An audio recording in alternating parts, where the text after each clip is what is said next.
I've been living in the woods now for 4 months. Off grid, off the radar. No permission sought, none granted.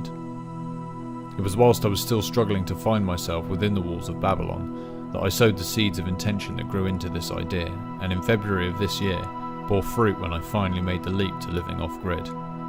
There was no fanfare, no victory over some imaginary oppressor. The enemy is within, always. I am sick. I have been sick my whole life. This is the truth realised once we dispel the illusions cast when getting by in Babylon's society. Trading comfortable illusions for truth is the first step on the road to recovery.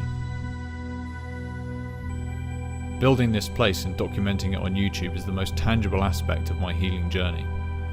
I am balancing and strengthening my root chakra by providing for my basic survival needs. Connecting with the earth, developing a feeling of self-reliance, strength, stability, confidence, peace. Without strong roots, the tree cannot thrive. Healing yourself is priority number 1. Self-acceptance is the crucial factor, it seems, and the amount of work needed to come to this varies immensely depending on the individual.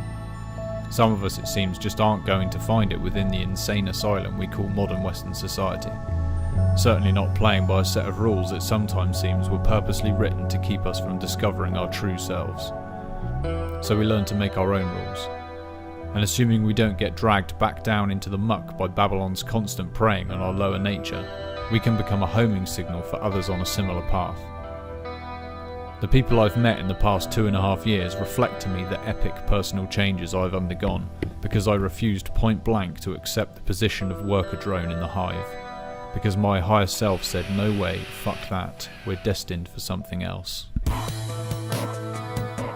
The big jobs remaining to be done are building the kitchen area, installing a pair of skylights which will then allow me to earth over the roof and add a rain collection system, and at some point in the future creating some sort of ventilation system to export moisture from breathing and from cooking.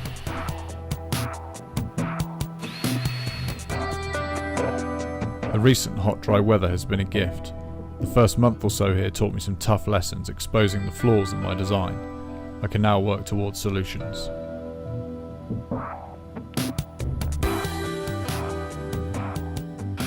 Making upgrades to the shelves that store most of my gear.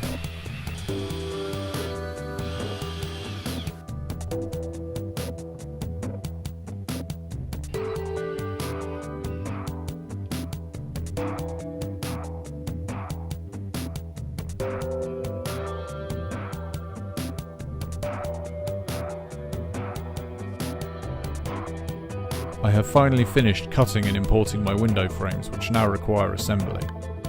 The sealed glass units are extravagant but necessary to exactly fit the holes I left in the rafters. I custom made these frames on the saw bench at the farm to fit the glass.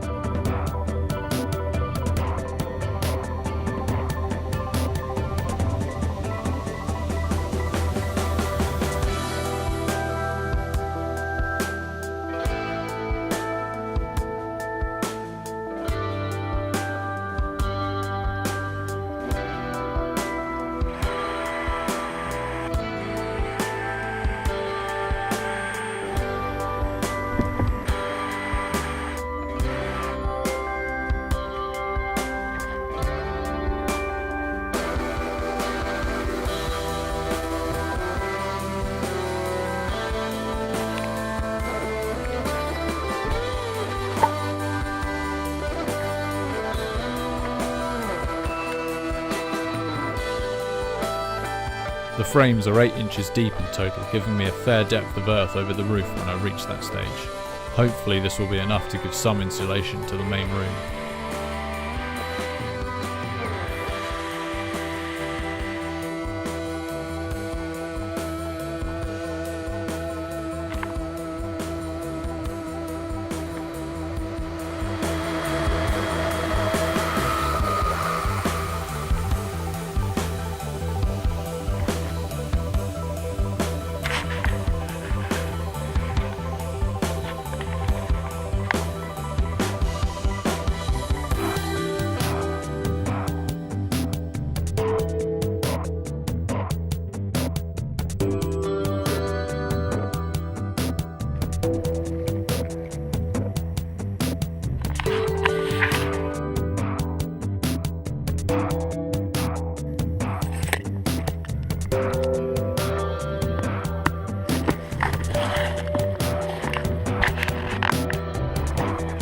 Somehow I've got to waterproof these things. I'm not ready to go ahead and cut through the existing roof membrane at this point, but I am wrapping the frames ahead of schedule. I have a vague idea of how it will work in the final design, but I need to obtain a special kind of waterproof tape.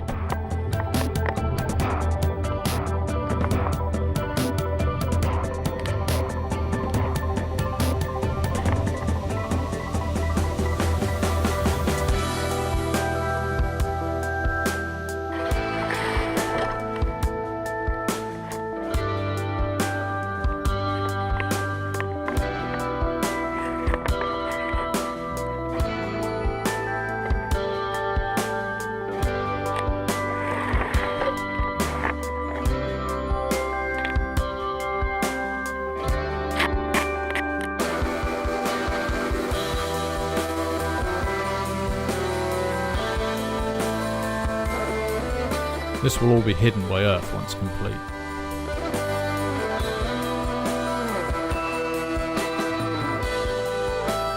I'm pretty happy with how they turned out. Progress has been slow so far this summer, but I haven't brought in new materials for months. Stay tuned.